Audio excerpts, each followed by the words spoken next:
got a call from another one of you that thinks Texas is going to win the whole freaking thing. Take a listen. JD, this is Bane Allen calling from the Ellipsis Athletics. The only issue I have with the college football playoff field that you put out for Texas next year, I think Texas can go all the way. I am really excited about hopefully seeing a matchup or rematch between Texas and OSU in the national championship year. That's all I got, bro. Could be wrong. That's all I got.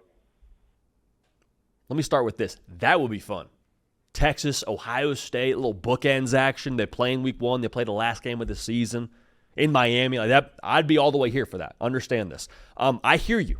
I 100% hear you. Texas right now, according to BetMGM, is the favorite to win the national championship this year. They have the best odds. And it absolutely could happen. Because I've told you how much I like Texas. I told you how I think the defense is going to be the best in college football. I told you I trust Steve Sarkisian in the way he's assessing the offensive line, the way he's assessing the weapons, the ramp up for Arch Manning getting to sit. Now it's finally his time, and the way they manage that. I really like Texas. But here's what I want to just make sure we get aligned on as we move forward throughout the rest of prediction season and into college football season. I don't think it has ever been more difficult in our industry to predict who the national champion is going to be because of what is required now to go win a national championship. Because here's how it used to be. What's your regular season schedule look like? Who could you see in the conference title game? Do you even have to win your conference title to get in the college football playoff? When you make the playoff, you got a one-game semifinal, obviously, and then you get to the national title game and, you're a national champion. It used to be you could rely really heavily on assessing the talent of any given football team to predict them being a national champion. Now, in the new format, it's, okay, just can you get in? Can you get in? Does the committee like you enough at 10 wins and 2 losses to find your way into the college football playoff, if that's your record? And then when you do get in, what's your path? Who do you draw? How do you match up? Do you get Penn State's path where you play SMU and then Boise State? Or do you have Ohio State's path where you got to play Tennessee and then you got to go play Oregon in the Rose Bowl? What's the draw for you? Because at that point now, we're not just talking about how talented your team is. We're talking about how do you match up? Can you win in different ways? And so with that being the case now, I think for Texas, we have to start having these conversations around the 10% difference.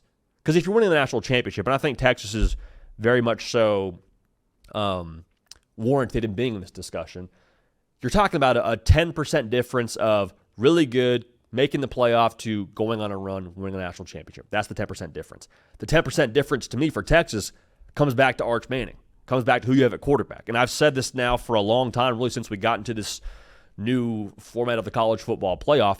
When you get to the 12-team playoff, it's expected you're going to play a roster that is of similar to equal caliber of you. And when that happens, you got to look at your guy who touches the football more than anybody else on the football team to make the difference. That's asking a lot of Arch Manning. That's asking a lot of any first-year starter. Big reason why I'm so high on LSU, they bring back their quarterback. Check this out. A first-year starting quarterback has not won their team a national championship since 2020 when Mac Jones did it for Bama. Now, the 2020 season, again, a little bit, unorthodox, the whole COVID deal, whatever. So if you say, asterisk next to that. 2018, when Trevor Lawrence took Clemson to a national championship, was the other time that had happened, the other most recent time that had happened. And again, this is in the 4-team format. So you're telling me you have to play more playoff games, and also what the transfer portal is meaning for just dispersing talent across college football, and you have, I think, more difficult matchups when you get to the playoff.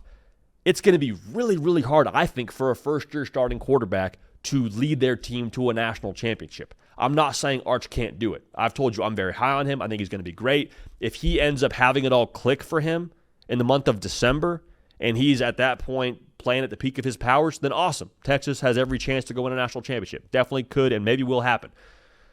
But I want to take a deep breath together on this. Here's what I want us to agree on together on this show. And I understand the Ohio State game is going to happen, and we're probably all going to overreact in the college football public, but I want us to do this together right now. Can we agree as a college football public and as a show, The Hard Count, to give Arch Manning 1 month? Give him 1 month. Because he has started some games for Texas, but he hasn't been like the guy at Texas until this year. That's a lot.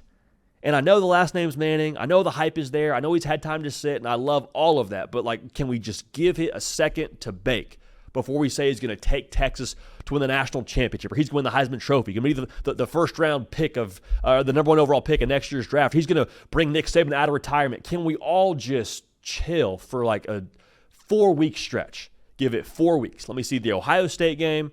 Let's get through a few more games, get a pulse on things. By the time you get to Red River, he'll have played 5 games. Give me a month and some change. Give me till Red River before we decide what Arch Manning is going to be. Because I think he has those kinds of chops. But I think we forget in modern college football, this stuff is freaking hard, dude. This is a really, really hard thing we're asking of Arch Manning, to take Texas to a national title. Quinn Ewers had 2 stabs at it. Say what you want about Quinn Ewers. He made the semis twice as a starting quarterback at Texas. He had that seasoning, that experience. He had a couple of top dogs around him in what they had on the defensive line that were NFL players, get NFL players at receiver. Like, it's really hard. You have to have a lot go together for you. You have to be, I think, at your best in those moments to get your team to win a national championship. It's really, really hard. Let's give Arch Manning 1 month. We'll circle back, and we'll have a take on it then for you as to his chops and Texas's chops to being the shoe-in national champion. So I love the take. I appreciate the take. I don't think you're incorrect at all in saying you pick them on the national championship, but I want us to just pump the brakes a little bit, and maybe all first-year starting quarterbacks, we can pump the brakes a little bit in that respect.